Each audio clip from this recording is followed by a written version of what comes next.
Looking to get back somewhere up in there. I like the fact that it's all open.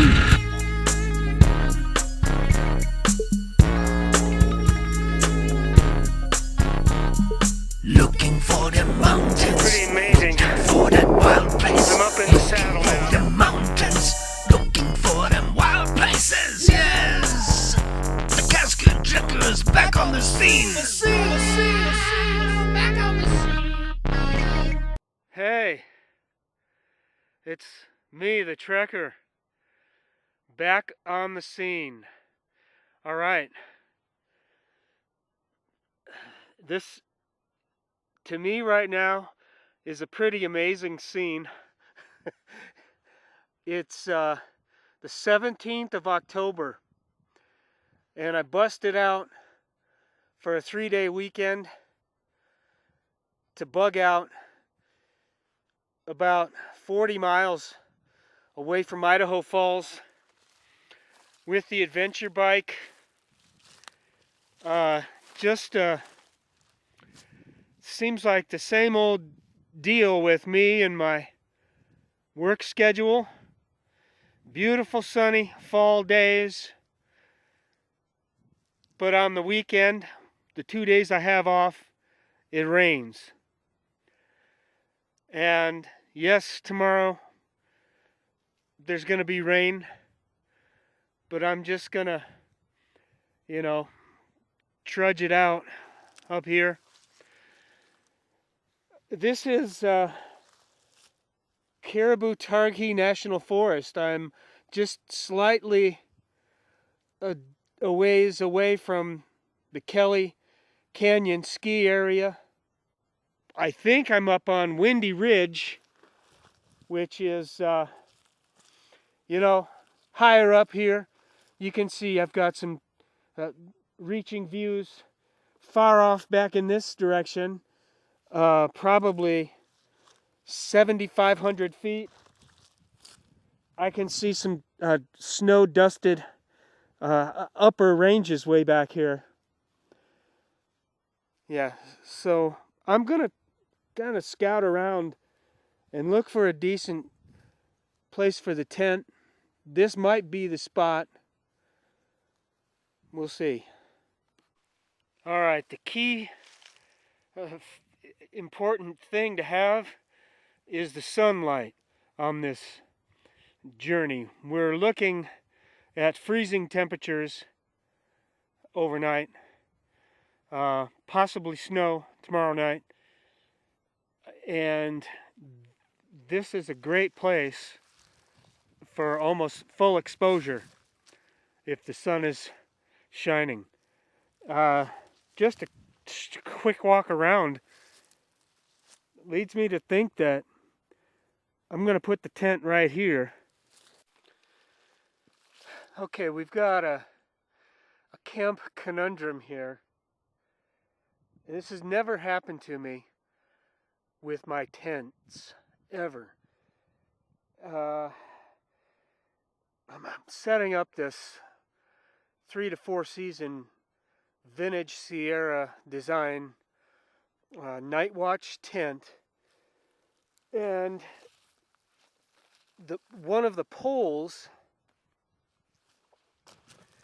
the internal connector for when you extend it, has gone inside. So the extender is stuck inside this pole, which means it doesn't stay sturdy. If you look on the bottom here, this pole has to emulate being sturdy and bent like this to support the tent. Now the only thing I can do right now out here is cut one of my non-alcoholic beer cans, wrap it around here, and hopefully steal a piece of Gorilla Tape that I put on a blinker. That's all I've got. and this is very frustrating right now. They do make sleeves, and I have a couple at home. Never thought to take them along. There's a sleeve that will go on the outside of this pole and hold it sturdy there. And I tried to take it out of there with a screwdriver, and it's not working. Well, again, a minor miracle in my life. The tape didn't hold, it just ripped. All right, so this is what I found to make a temporary fix on this. And these poles are so taut when they're, in place holding the tent. It's just impossible to do this, put this tent up any other way than using these poles. So this is a part from my motorcycle toolkit. It's the screwdriver insert for the handle, and you've got a Phillips side and a standard screwdriver side, and I just kind of shoved it in there a little bit on both ends.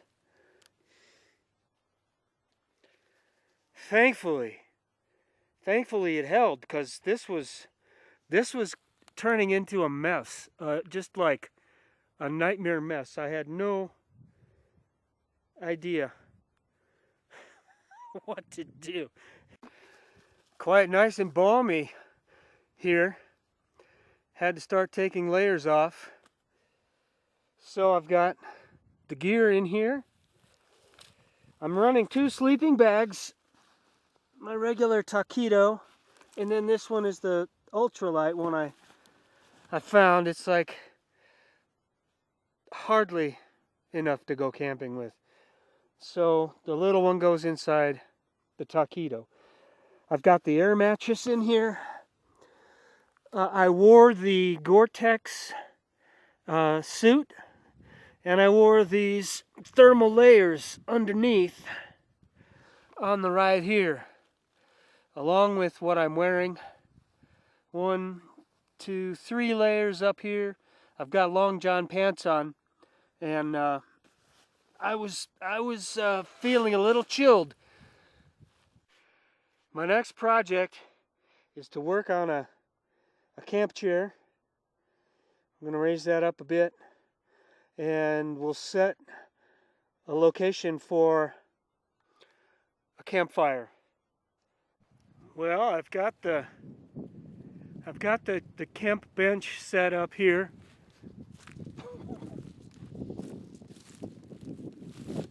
It's not half bad. It's a little low. Oh! Okay, come on. It slid off the side here. Come on. Oh, because you rolled. That one rolled over that way. Come on now. Here, let's put something in the side. Maybe it won't roll. All right, let's try that again. Go down. Nice and easy. Another thing that I'm going to do is fire some rounds with my pistol,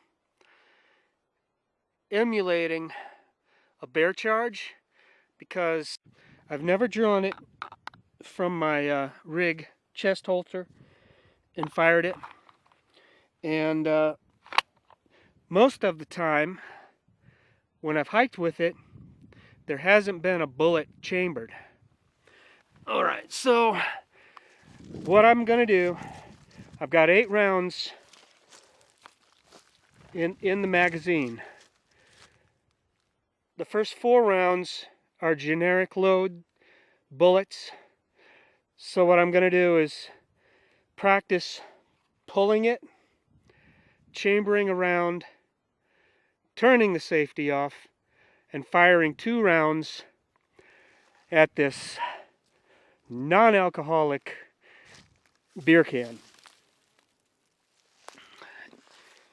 And remember, always remember, when you're target practicing, make sure that line of fire isn't going to travel a great distance.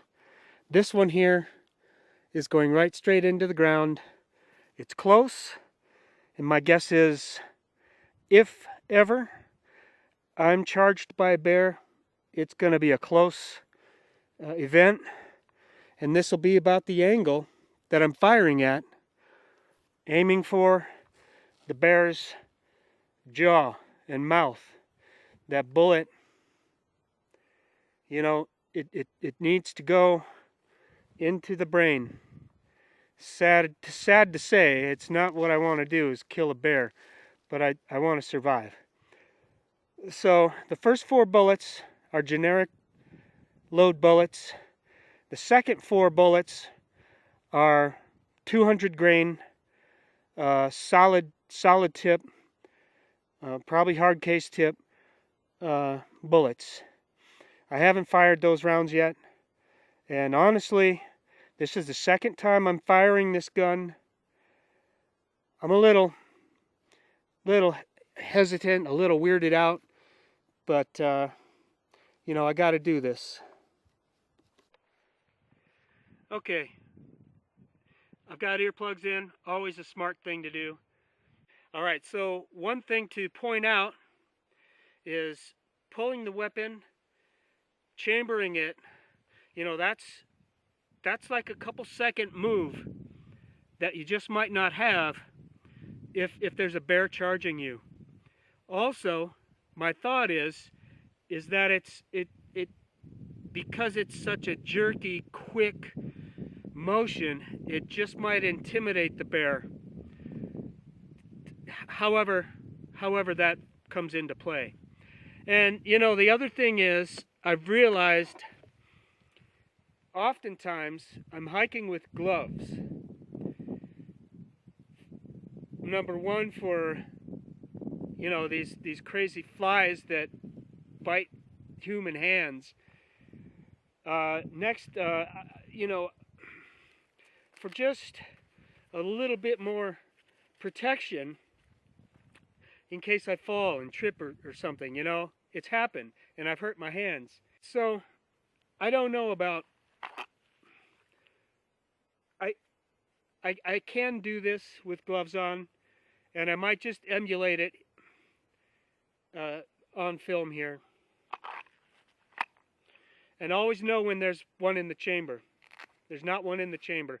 Fortunately for me, with this weapon, this little peephole tells me there's brass in the chamber. Recording.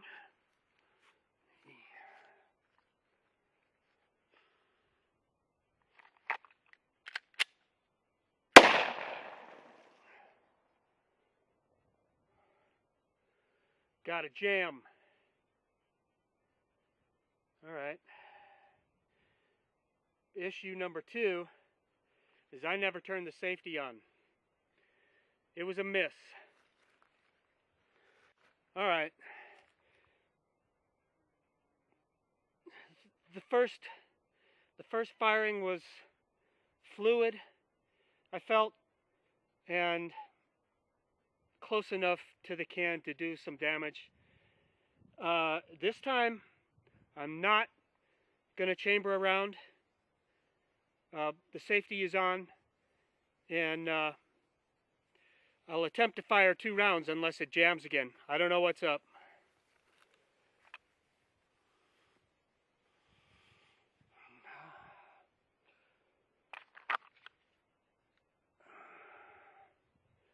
All right, I tried to get the safety with the thumb here. It's farther back. Is it going to be with the firing hand? It's going to have to be with the firing hand, which I'd almost rather focus on getting a grip with that firing hand and use the second hand to pull it down. We'll try that.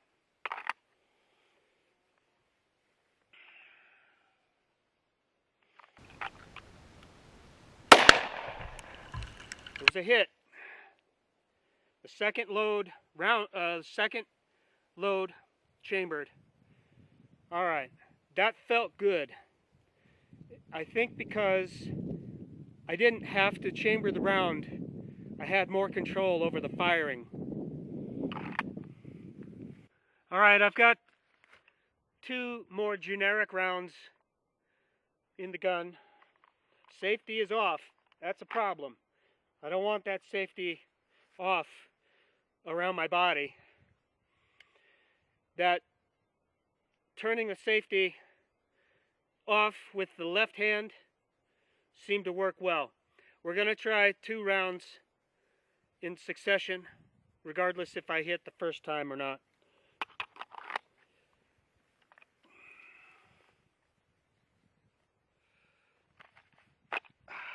Tough to get out sometimes. You see, it takes 2 hands. I like the fact that it is tight in this holster in case I stumble or something.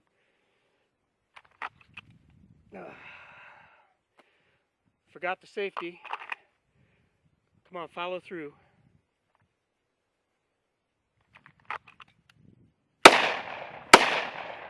Both misses. Close enough though to do some damage. Safety. Okay, this time we've got bare rounds. The bullet isn't chambered.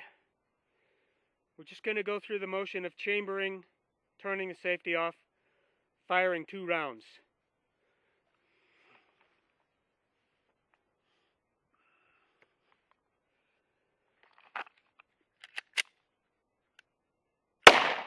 Oh, nice shot. That was a hit. Gonna save it. And this has got some kick. You know, honestly, I got a feeling I don't need to shoot anymore.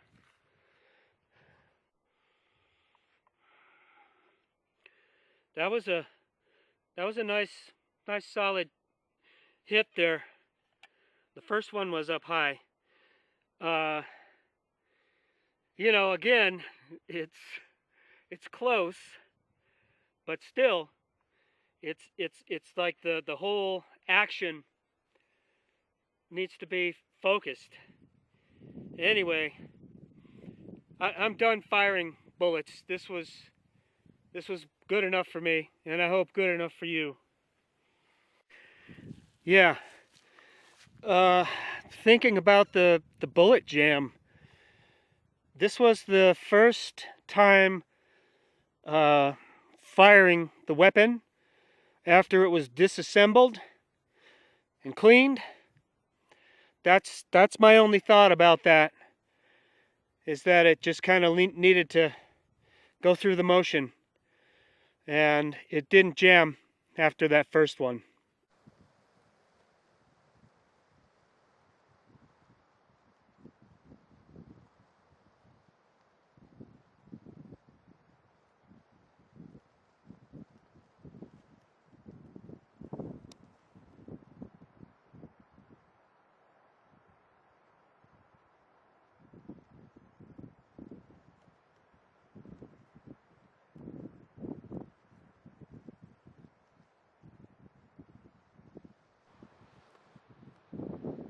Yeah. Windy Ridge. It got windy last night. And it was cold. That wind was cold. Not awfully cold in the tent. Just down to 40 degrees. I was mostly warm. I can't complain. I did have to put on that Gore-Tex jacket up top to stay warm. Just had one animal come around. I could hear it trot away after it realized I was here with my stuff. And I don't think I'll stay another night. I was feeling pretty old last night. I was feeling a little under the weather. But yeah, I think I'll bail out before the rain comes. It's just gonna confine me to the tent, and who knows how long it'll last into the morning. Yeah, I'm gonna start packing up here.